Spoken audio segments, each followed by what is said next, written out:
Welcome to Cooperative Learning.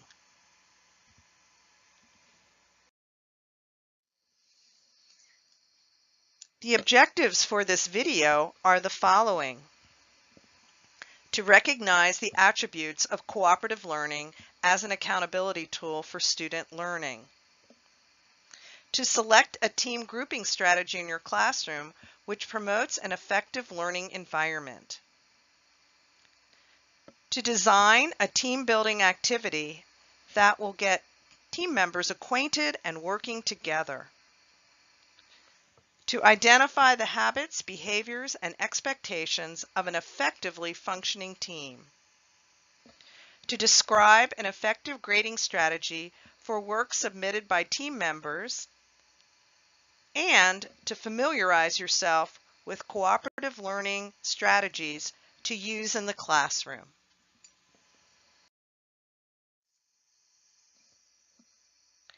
It's important to understand what cooperative learning really means, what it is. It is a way to increase student accountability for learning in the classroom that utilizes grouping strategies. The purpose is to get all students to feel responsible for learning. What it is not. It is not simply an effective strategy for grouping students.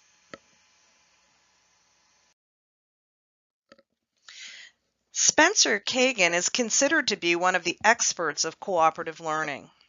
He describes some of the essential attributes of cooperative learning in the classroom.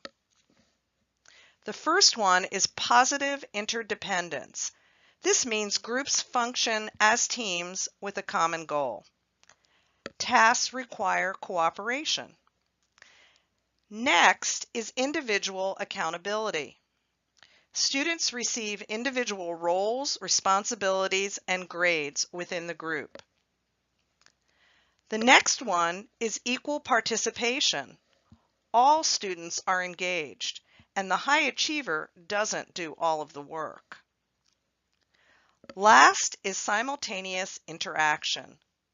Students engage and collaborate with each other. The acronym for these four is PIES.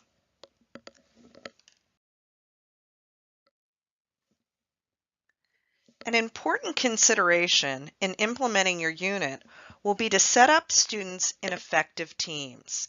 So the question is how to best design those teams. There are some very good strategies that we can recommend. First of all, your team should be groups of 2 to 4 students. You can group them according to achievement grouping with 1 high, 2 middle, and 1 low. Learning styles or work styles based on both the students' and teachers' input. Student input. Ask each student to list 3 others they would work with and 1 they cannot work with. And then the teacher creates teams within these parameters. There is also random grouping when you pull names from a list, homogeneous grouping or gender grouping, and finally there is student choice where students pick their own teams. The next thing you want to do is set up a seating chart as a way to proactively manage students in the classroom. If you use removable labels, you can arrange teams on the seating chart and then switch individuals around to create the most effective grouping.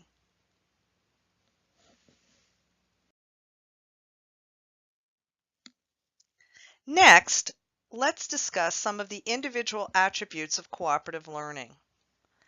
Positive interdependence refers to groups functioning as teams with a common goal. They perform tasks that require cooperation. Team building is an essential piece of getting teams to work together cooperatively and cohesively. Here are some tips.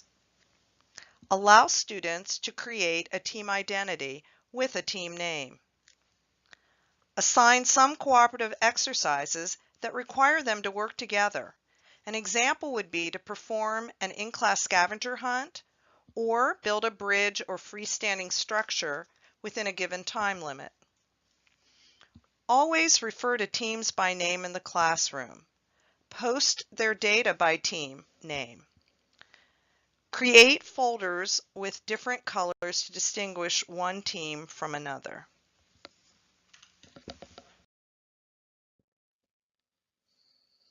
The next two attributes of cooperative learning that we will discuss are individual accountability and equal participation. Regarding individual accountability, you want to create team roles specifically for the task at hand.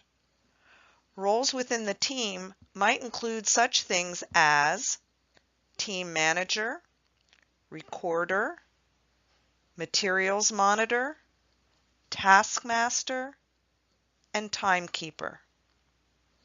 Students will need to be trained on how to perform those roles.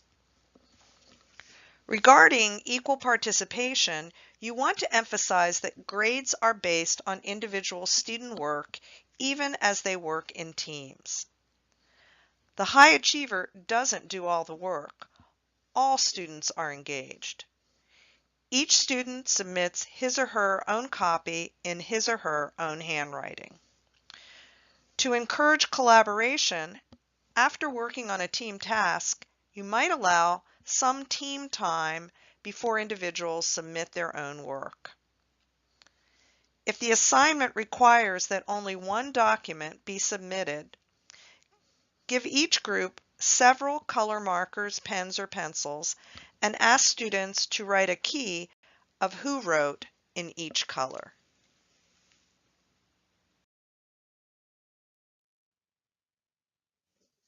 The final attribute of cooperative learning is called simultaneous interaction. What is emphasized is that students engage and collaborate with each other. When calling on groups, randomly select students to answer. Have team members 1 through 4 assigned a number, and use a spinner to select a number and call on the team member with that number. Or pull names from a set of index cards. Refrain from calling on only those with hands raised. Encourage team interdependence. Make it a team rule that the members of the team must ask each other questions before requesting help from the teacher. Ask 3 before me.